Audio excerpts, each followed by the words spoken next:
Morning student, today we are going to start our remaining chapter number 8. आज हम अपना बचा हुआ remaining chapter number 8 को read करेंगे. So let's start. Narrator. So the good old chief minister went into the room where the two Rogeses sat working at the empty looms. He stared and opened his eyes wide. तो narrator कहते हैं कि जो good chief minister है वो उस room में जाता है और वो टू रॉगेजेस को वहाँ पे वर्किंग करते हुए देखता है. जो लूम्स के ऊपर उन्हें खाली लग रहा था वो बार बार आँखों को मलता है, मतलब बार बार आँखें घूर घूर कर उस लूम को देखता है कि उसके ऊपर तो कोई भी क्लोथ नज़र नहीं आ रहा होता है. Minister. Mercy on us, I cannot see a thing.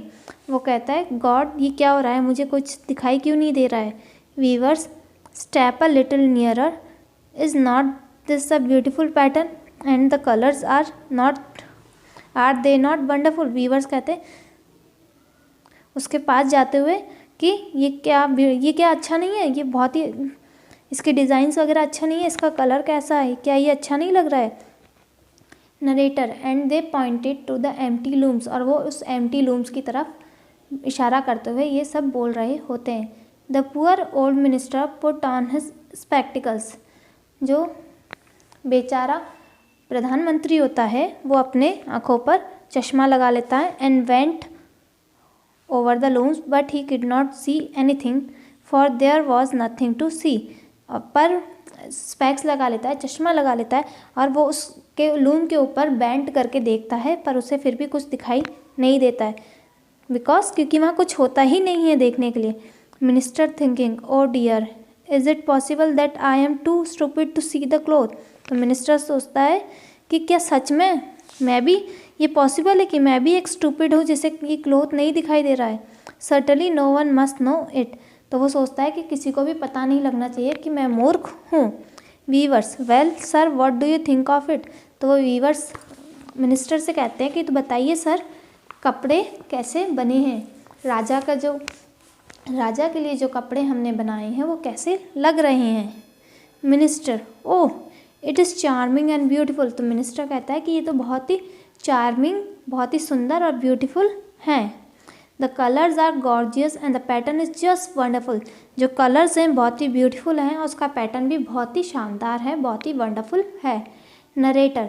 Soon everyone in the city was talking about the magnificent cloth that the two weavers were making. जल्दी ही पूरी शहर में इस पर चर्चा होने लगी कि एक अट्रैक्टिव सा और एक इम्प्रेसिव सा क्लोथ वो दोनों वीवर्स बना रहे हैं. The emperor thought that he would like to see the beautiful cloth while it was still upon the looms.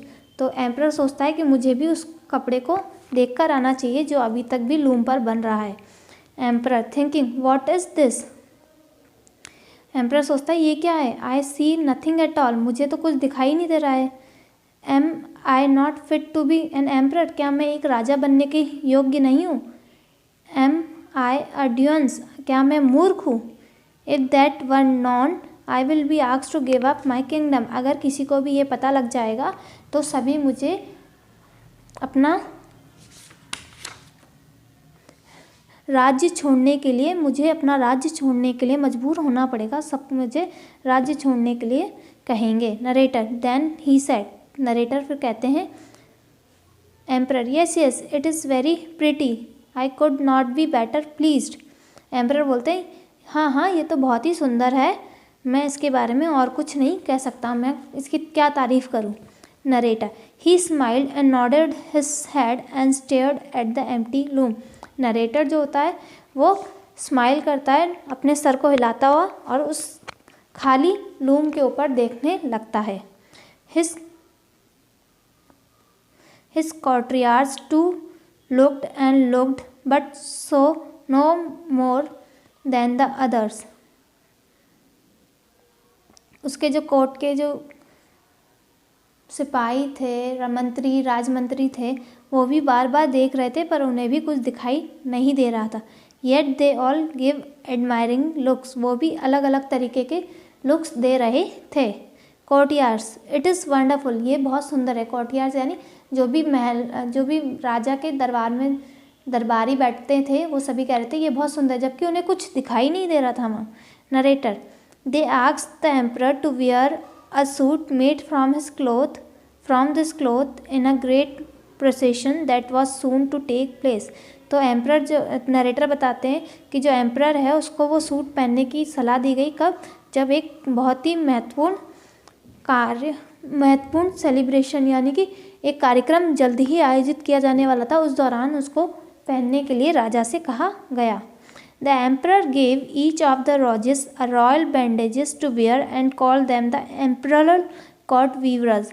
अब राजा ने उन दोनों रॉजेस को रॉयल बैंडेज वियर करवाया और उन्हें एम्परल कॉट वीवर्स बना दिया, यानी राजा ने उन्हें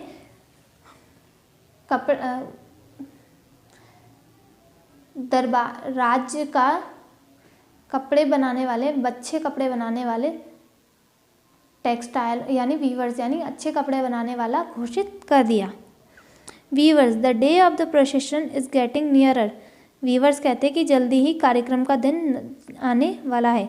we have to work very hard, हमें बहुत ही हार्ड वर्क करना है। We have to stay up the whole night before, हमें पूरी रात जागकर ये काम करना होगा।